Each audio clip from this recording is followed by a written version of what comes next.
Hi everyone. In this video, we're going to go through 6 stoichiometry problems. We're going to start with simple ideal stoichiometry and then work our way up to some more complex ones that involve gases. So let's look at example 1 here.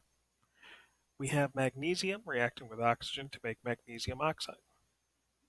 So the question is, if 2.73 grams of magnesium, so that's part of what we know, are combusted in excess oxygen gas, great. How many grams of magnesium oxide should form? An ideal stoich, if we're starting with grams, is just 3 steps. We're going to go from grams to moles. So first step will be dividing by our molar mass.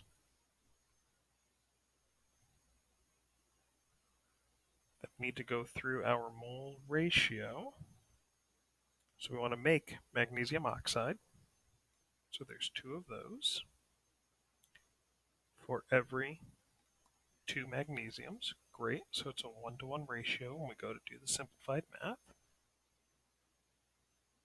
And then we multiply by the molar mass of this compound.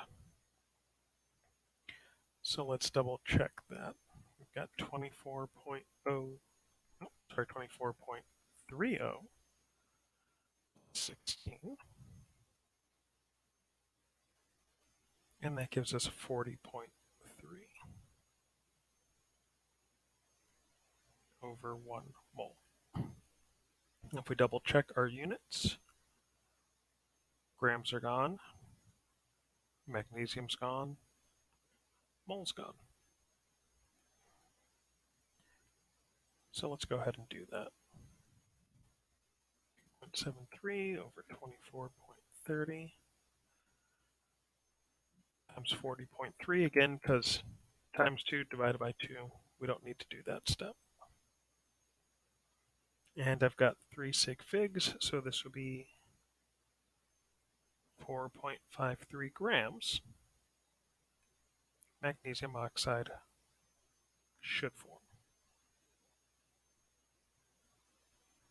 So pretty straightforward. Next is a yield problem. So if the reaction had an 83% yield, so that's our percent Y, how many grams, that's what we're looking for, that's our actual yield, of magnesium oxide were actually produced? So remember, percent yield is equal to our actual yield over our theoretical yield times 100%. We just calculated this up here. So now we'll just substitute it in and solve. So we've got 83% equals actual over theoretical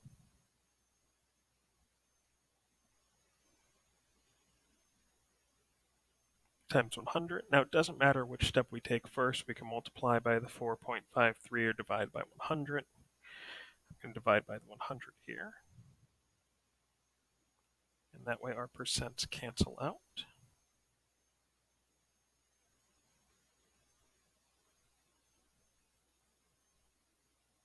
And now we'll multiply both sides by 4.53.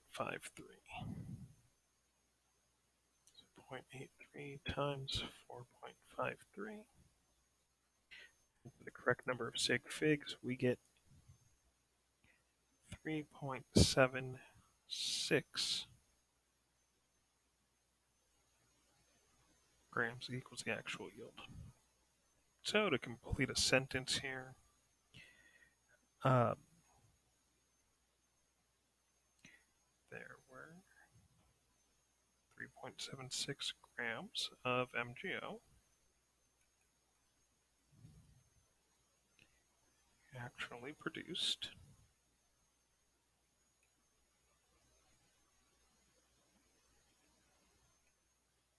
during this reaction. And again, you can abbreviate reaction RXN.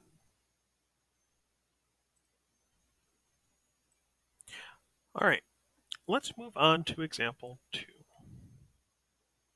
So here we have a double replacement reaction between sodium iodide and lead-2 nitrate to make lead-2 iodide and sodium nitrate. So if 132 grams of sodium iodide solid, that's one thing that we know, and 351 grams of lead-2 nitrate solid are dissolved in 500 milliliters of water, that could be important. So we'll box that just in case, but put a question mark with it. Stirred and allowed to react until a precipitate forms.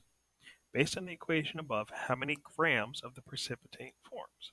So that bit about the water is some extra information for right now.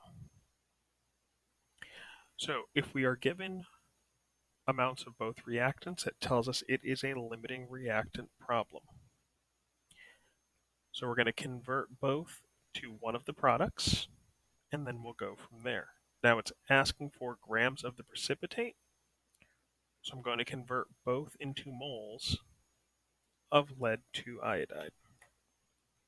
So let's do our work for the sodium iodide here.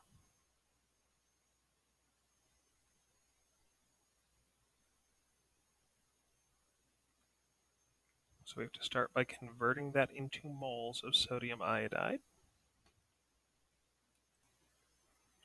All right, so we got the mass of 1 sodium, 1 iodine using my periodic table. We get 149.89.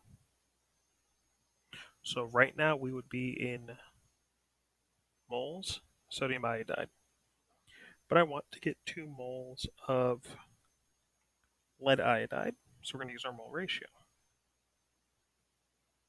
So there's 1 mole of the lead-2 iodide for every 2 moles of our sodium iodide. And we'll solve that in a minute, but let's set up our work for the lead nitrate. So we have 351 grams of that.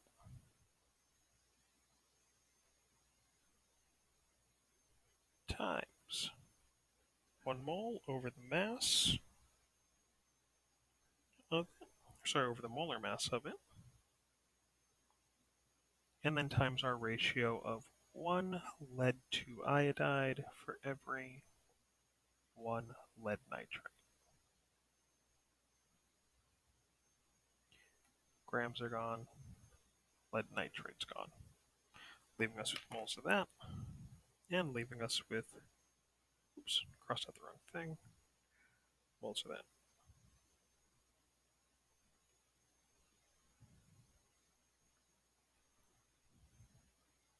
So let's calculate it.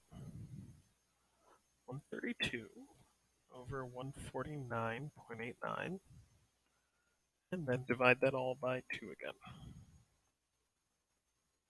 So that would make 0.0440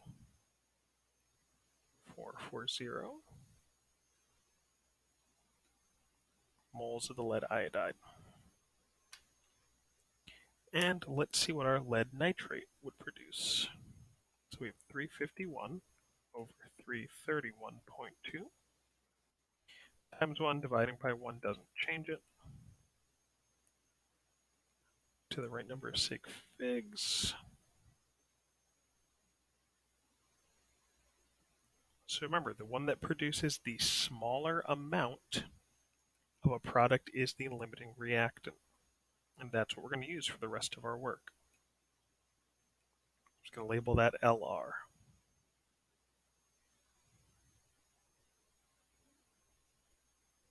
Okay. So now we will convert this into grams to see what will form.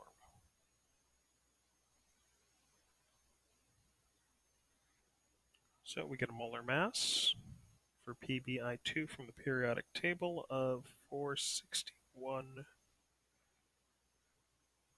0.01 grams for every 1 mole.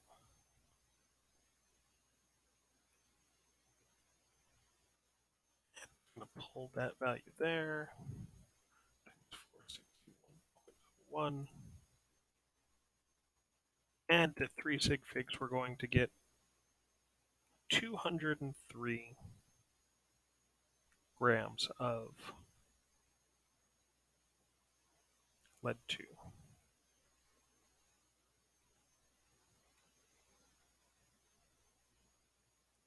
Should form. All right, or will form in this case.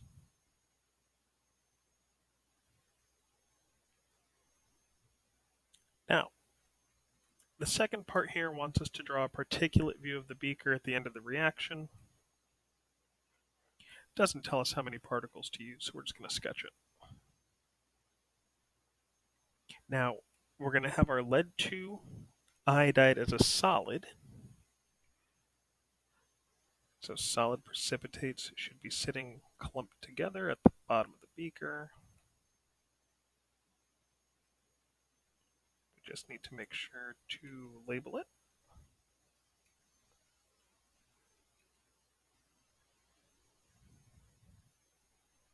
All right. And now we need to see what else is still floating around. So any spectator ions, anything that started aqueous and ended aqueous. All right, our iodine did something. Our sodium's a spectator. Our lead did something. Our nitrate's a spectator. So we should have some of those floating around.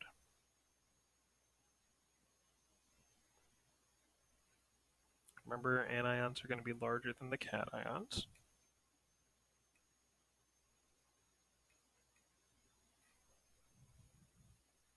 And is there anything else left floating? So our sodium iodide was a limiting reactant and completely consumed. So there should be no I minuses left. The lead nitrate, on the other hand, was an excess, so there should be some of those floating around as well. And you know what? For every one of these that's left floating around, there's at least 2 nitrates. We'll just throw in a few more.